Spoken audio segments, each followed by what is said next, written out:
بالله من الشيطان الرجيم. بسم الله الرحمن الرحيم. قل لا أسألكم عليه أجرا إلا المودة في القربى. اے رسول کہہ دیجئے میں اس تبلیغ رسالت پر تم سے کوئی اجر نہیں مانگتا سوائے یہ کہ قریب ترین رشتہ داروں کی محبت کے۔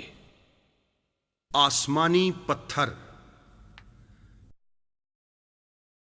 مکے اور مدینے کے راستے میں ایک جگہ ہے جسے غدیر خم کہتے ہیں۔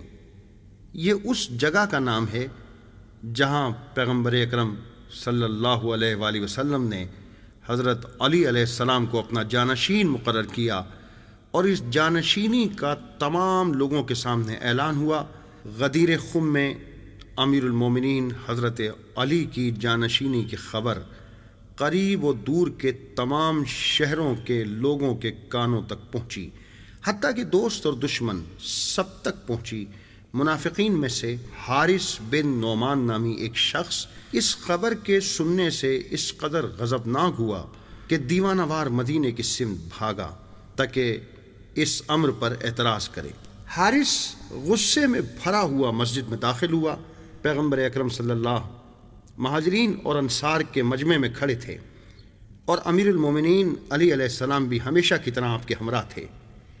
حارث نے بغیر سلام کیے نہایت بے ادبی اور گستاخی سے پیغمبر اکرم کو ان کے نام سے مخاطب کیا اور کہا، اے محمد، تم نے ہمیں خدا کی عبادت کی دعوت دی، ہم نے قبول کیا، نماز پنجگانہ کی ہدایت کی، ہم نے تسلیم کیا، زکوٰۃ دینے، حج پر جانے اور روزہ رکھنے کا حکم دیا، ہم نے اطاعت کی، کیا ان سب پر راضی نہ تھے؟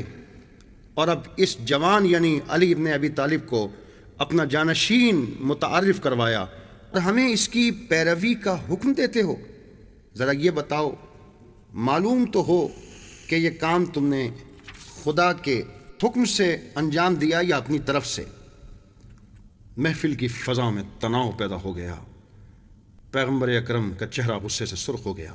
کچھ لوگ حارث کے غصے کو ٹھنڈا کرنے کی کوشش کرنے لگے۔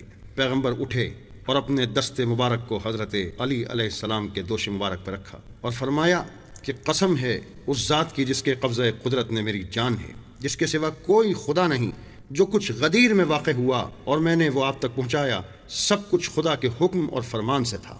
پیغمبر صلی اللہ علیہ وآلہ وسلم نے یہ جملہ فرمایا اور حضرت علی اور ان کے پیروکاروں کے لیے دعا فرمائی۔ اسی اثنا میں اس منافق اور کینہ پرور حارث کے صبر کا پیمانہ لبریز ہوا، اور جو کچھ اس کے دل میں مخفی تھا سب آشکار کر دیا۔ اپنی تلوار کھینچی اور آسمان کی طرف منہ کر کے چلایا، اے خدا، اگر یہ بات حق ہے، سچ ہے، اور جو کچھ علی بن ابی طالب کے بارے میں سنا وہ تیری ہی جانب سے ہے، تو مجھ پر پتھر برسا آسمان سے اور مجھ پر عذاب نازل فرما۔ ابھی اس کی ناپاک باتیں ختم بھی نہ ہونے پائی تھیں کہ ناگاہ آتشی پتھر آسمان سے سیدھا اس کے سر پر آ کر گرا اور اس کے جسم کو چیرتا ہوا پیروں کے ذریعے باہر نکل گیا، اور اس کا چلانا ایک دم ختم ہو گیا۔ لوگ وحشت زدہ اور حیران اس تمام ماجرے کے گواہ تھے۔ اسی اثنا میں فرشتہ وحی یہ آیت لے کر پیغمبر صلی اللہ پر نازل ہوئے۔ آیت: اعوذ باللہ من الشیطان الرجیم. بسم اللہ الرحمن الرحیم. سأل سائل بعذاب واقع للكافرین لیس له دافع. ایک سوال کرنے والے نے بڑے درجوں والے خدا سے عذاب کا سوال کیا جو کافروں کے لیے واقع ہوتا رہتا ہے اور اس کا دفع کرنے والا کوئی نہیں ہو سکتا۔ ہاں، یہی سزا ہے خدا اور رسول کے برگزیدہ ہستی کی جن کی ولایت کو حکم خدا نے دیا ہے، اس سے دشمنی اور کینہ پروری کی۔